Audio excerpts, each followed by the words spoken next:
اللہ الرحمن الرحیم الحمد للہ وحدہ والصلاة والسلام علی من لا نبی بعدہ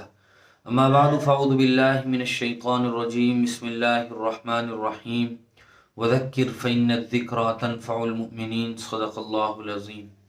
محترم بزرگوں، دوستوں، میرے دینی اور ایمانی بھائیوں، اللہ تبارک و تعالیٰ نے دنیا انسانیت کو ایسی بے شمار خوبیاں عطا فرمائی ہیں کہ جن کو اپنانے سے اور جن کو اپنی زندگی میں ڈھالنے سے انسان کامیاب اور کامران ہو جاتا ہے۔ ان خوبیوں میں سے کچھ خوبیوں کا تذکرہ آج کی اس ویڈیو میں کرنا مقصد ہے۔ نمبر 1، مثبت سوچ، جس کو ہم آج کل کی زبان میں پوزیٹیو تھنکنگ بھی کہتے ہیں، یعنی دوسروں کے بارے میں یا چیزوں کے بارے میں اچھا اور مثبت نظریہ رکھنا، مثبت سوچ رکھنا، خود اپنی شخصیت کے بارے میں بھی اچھا گمان رکھنا اور مثبت سوچ کی طرف اپنے آپ کو ڈھالنا۔ مثبت سوچ اور منفی سوچ، یہ دو لفظ بولے جاتے ہیں، پوزیٹیو تھنکنگ اور نیگیٹیو تھنکنگ۔ ان دونوں چیزوں کا انسانی زندگی پر بہت گہرا اثر پڑتا ہے۔ اگر ہم قرآن و حدیث کا مطالعہ کرتے ہیں تو ہمیں پتہ چلتا ہے کہ اللہ تبارک و تعالیٰ نے قرآن مجید میں اور حضور صلی اللہ علیہ وسلم نے اپنی احادیث میں ہمیں اس بات کی طرف راغب فرمایا ہے کہ اچھا گمان رکھا جائے، مثبت سوچ رکھی جائے۔ اللہ تبارک و تعالی ارشاد فرماتے ہیں، یا ایھا الذین آمنوا اجتنبوا کثیرا من الظن ان بعض الظن اثم، کہ لوگو تم دوسروں کے بارے میں اچھا گمان رکھو، چونکہ بہت سے گمان یہ برے ہوتے ہیں اور باعث گناہ ہوتے ہیں۔ اس آیت میں گویا ہمیں مثبت سوچ رکھنے کی تلقین کی گئی ہے۔ ہم ہر چیز کے بارے میں ایک برا نظریہ قائم کرنے لگے، کسی بھی شخص کو دیکھ کر ہم اپنے حساب سے ان کے بارے میں فیصلہ کرنے لگے اور جج کرنے لگے۔ ہم نے دو لوگوں کو کانا پھوسی کرتے ہوئے اور آپس میں سرگوشی کرتے ہوئے دیکھا تو ہم یہ بھی رائے قائم کر سکتے ہیں کہ یہ لوگ اپنی کوئی آپسی اہم بات کر رہے ہوں گے، اور وہاں یہ رائے بھی قائم کی جا سکتی ہے کہ یہ لوگ ضرور بھی ضرور کسی کی برائی کر رہے ہوں گے، یا یہ کہ یہ میرے خلاف کوئی پلاننگ کر رہے ہوں گے۔ اسی طرح کسی جگہ دو لڑکا لڑکی آپس میں باتوں میں مشغول ہیں تو ایک مثبت رائے یہ بھی ہے کہ ہم یہ گمان کریں کہ یہ کوئی اپنی ضروری اور اہم گفتگو کر رہے ہوں گے، یا آپس میں یہ محرم اور بھائی بہن ہوں گے، یا یہ کہ دوسری رائے یہ بھی قائم کی جا سکتی ہے کہ یہ آپس میں بوائے فرینڈ یا گرل فرینڈ ہیں اور آپس میں اسی طرح کی باتیں کر رہے ہیں۔ انسان کی اپنی سوچ کا ان چیزوں کے بارے میں بہت ہی گہرا اثر ہوتا ہے، اس لیے انسان کو مثبت سوچ میں اپنے آپ کو ڈھالنے کی کوشش کرنا چاہیے، کیونکہ ایک منفی سوچ رکھنے والا اور ہر چیز میں نگیٹیو تھنکنگ رکھنے والا کبھی بھی ایک صحت مند زندگی نہیں گزار سکتا، بلکہ ہر وقت اس کا ذہن منتشر رہتا ہے، دماغ اسی طرح کی ادھیڑ بن میں مشغول رہتا ہے، انسان کو سکون، قرار اور چین نہیں ملتا ہے۔ اور اگر کوئی آدمی مثبت سوچ رکھتا ہے، دوسروں کے بارے میں بھی، چیزوں کے بارے میں بھی اچھے گمان رکھتا ہے، تو اس کا ذہن بھی بے قرار نہیں ہوتا۔ اسی لیے حضور صلی اللہ علیہ وسلم نے حدیث قدسی بیان فرمائی، انا عند ظن عبدی بی، کہ اللہ تبارک و تعالیٰ کا فرمان ہے کہ میں اپنے بندے کے گمان کے ساتھ ہوتا ہوں، اس کی سوچ کے ساتھ ہوتا ہوں۔ انسان جیسا گمان رکھتا ہے، اللہ تبارک و تعالیٰ اسی کے مطابق فیصلہ فرما دیتے ہیں۔ کسی بزرگ نے کتنی پیاری بات ارشاد فرمائی ہے کہ تمہاری اصل ہستی وہ تمہاری سوچ ہے، ورنہ تو باقی سب ہڈیاں اور گوشت ہیں۔ مولانا وحید الدین خان کا ایک مشہور مقولہ ہے، وہ فرماتے ہیں کہ اس دنیا کی بہت بڑی خیر وہ مثبت سوچ ہے، اور بہت بڑا شر اس دنیا کا وہ منفی سوچ ہے، اور یہی میری زندگی کی آخری دریافت ہے۔ منفی سوچ کی تاریکی اور اندھیر نگری وہ رات کی تاریکی اور اندھیری سے زیادہ خطرناک ہوتی ہے، کیونکہ جب آدمی منفی سوچ کا عادی ہو جاتا ہے تو وہ اسی طرح کے منصوبے بناتا ہے، اسی طرح کی پلاننگیں کرتا ہے، اور دوسروں کے بارے میں، شخصیات کے بارے میں اسی طرح کے نظریے قائم کرتا ہے۔ کسی نے کتنی پیاری بات ارشاد فرمائی ہے کہ دنیا کے سارے لوگ خوبصورت ہیں، بدصورتی تو ہمارے رویوں اور سوچ میں ہے۔ اسلام نے بھی ہمیں مثبت سوچ کی تلقین فرمائی ہے اور منفی سوچ سے باز رہنے کو کہا ہے۔ ہمارے اندر جو یہ حسد ہے، بغض ہے، کینہ ہے، تکبر ہے، شک ہے اور منافقت کی یہ تمام تر بیماریاں ہیں، دراصل یہ سب کی سب منفی سوچ کی پیداوار ہیں۔ ہم کسی سے حسد کرتے ہیں، ہم اس کے بارے میں گویا اچھا گمان نہیں رکھتے، ہم کسی کے بارے میں بغض اور عداوت اپنے ذہن و دماغ میں پال رہے ہیں، اس کا مطلب یہ ہے کہ کسی کے بارے میں ہمارے ذہن میں اچھا گمان نہیں ہے۔ اسلام نے ہمیں اچھا گمان رکھنے، دوسروں سے محبت کرنے، دوسروں کی مدد کرنے، ہمدردی کرنے کا حکم دیا ہے۔ بنیادی طور پر دراصل یہ سب کے سب اچھے اور مثبت سوچ کی پیداوار ہے، لہذا ہمیں کوشش کرنی چاہیے کہ ہم اچھی اور مثبت رائے قائم کریں اور مثبت سوچ ہی کو اپنے اندر پنپنے دیں، منفی سوچ سے اپنے آپ کو دور رکھیں تاکہ جسمانی صحت بھی بہتر رہے اور انسان کا ذہن بھی منتشر نہ ہو، بے قراری اور بے سکونی کی کیفیت کا شکار نہ ہو۔ دوسری ایک خوبی ہے کم بولنا، زیادہ سننا۔ کسی حکیم سے ایک مرتبہ کسی نے پوچھا،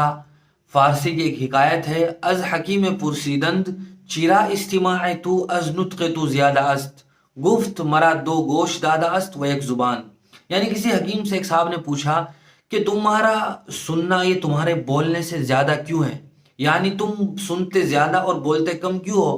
تو انہوں نے کہا، دراصل مجھے اللہ نے دو کان دیے ہیں، جس کا مطلب یہ ہوتا ہے کہ میں بولنے سے زیادہ سنوں، اور زبان ایک ہی دی ہے۔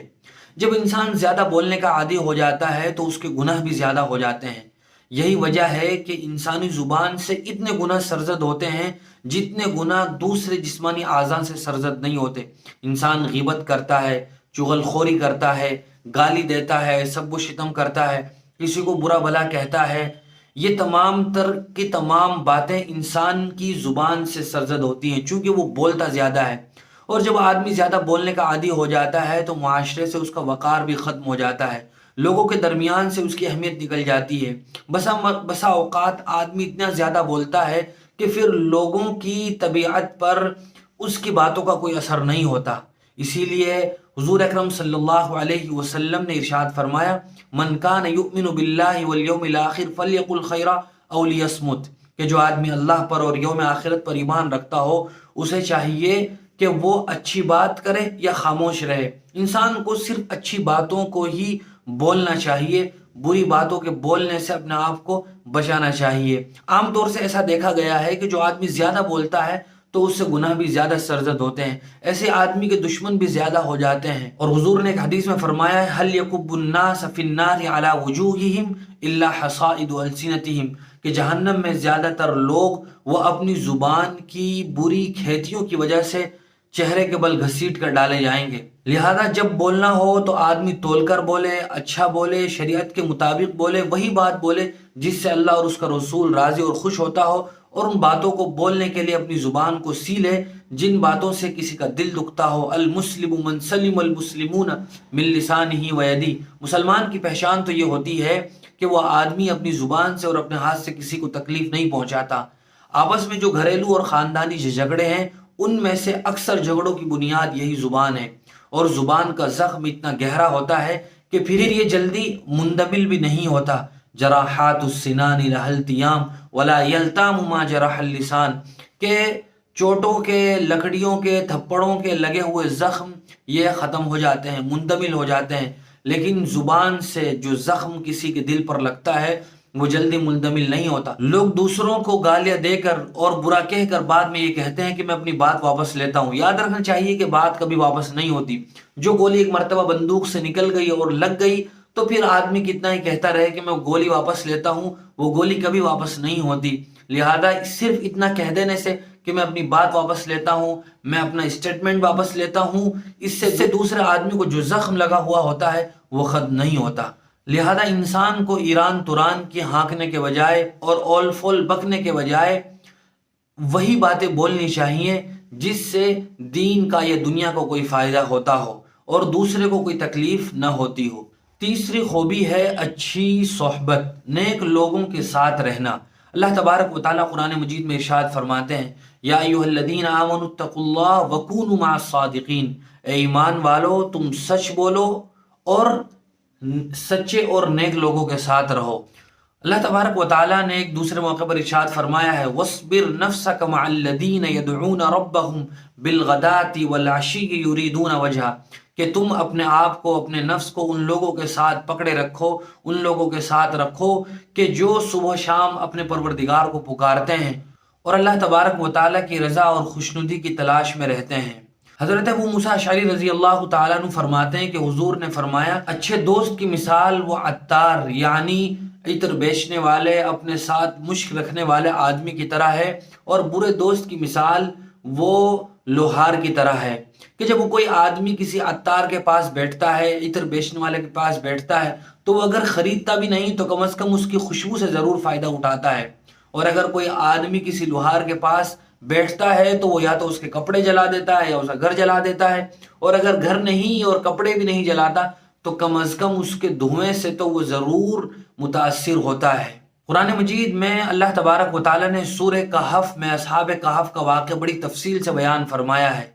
ان کے ساتھ ایک کتا بھی تھا،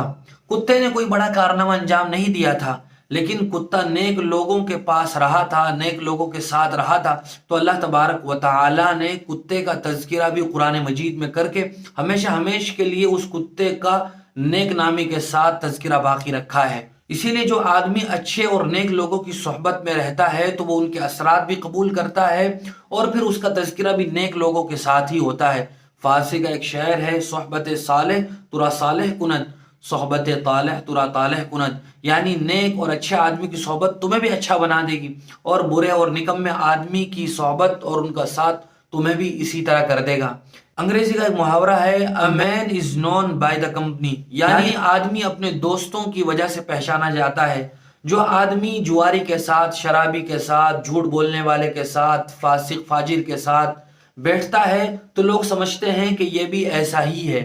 اور اگر کوئی آدمی نیک لوگوں کی صحبت میں ہوتا ہے، کسی اللہ والے دیندار بزرگ متقی پرہیزگار آدمی کی صحبت میں بیٹھتا ہے، تو لوگ اندازہ آسانی کے ساتھ لگا لیتے ہیں کہ یہ آدمی بھی نیک اور متقی اور پرہیزگار ہے۔ حضور اکرم صلی اللہ علیہ وسلم نے نیک لوگوں، متقی اور پرہیزگار لوگوں کے پاس بیٹھنے والوں کے بارے میں ارشاد فرمایا ہم القوم لا یشقی بہم جلیسہم، یعنی یہ علماء اور متقی پرہیزگار وہ لوگ ہوتے ہیں کہ جن کے پاس بیٹھنے والا بدبخت نہیں ہوتا۔ لہذا نیک لوگوں کی صحبت میں بیٹھنا اور ان کی صحبت کو اختیار کرنا انسان کے لیے نہ صرف دنیا میں بلکہ آخرت میں بھی کامیابی و کامرانی کا ذریعہ ہوگا، سرخ روئی اور عزت کا ذریعہ ہوگا۔ کتنے ہی لوگ جنت میں ایسے لوگوں کے ساتھ داخل ہوں گے جن کے ساتھ وہ دنیا میں رہتے تھے۔ حضور اکرم صلی اللہ علیہ وسلم کا ارشاد ہے المرء مع من احب، کہ آدمی ان لوگوں کے ساتھ ہوگا جن سے وہ محبت کرتا ہے۔ اگر وہ نیک لوگوں سے محبت رکھتا ہے، تعلق رکھتا ہے، ان کی صحبت میں رہتا ہے تو وہ روز قیامت پہ ان کے ساتھ ہوگا، اور جو آدمی جواری، شرابی، کبابی جیسے لوگوں کے ساتھ بیٹھتا ہے تو خدا نخواستہ وہ ان کے ساتھ جہنم میں کہیں داخل نہ ہو جائے۔ اس لیے نیک لوگوں کی صحبت کو پکڑنا، اس کو آدمی ضروری بنائے اور ایسے ہی لوگوں کو اپنا دوست بنائے۔ اللہ تبارک و تعالیٰ مجھے بھی آپ کو بھی عمل کی توفیق نصیب فرمائے۔ وآخر دعوانا الحمد للہ رب العالمین۔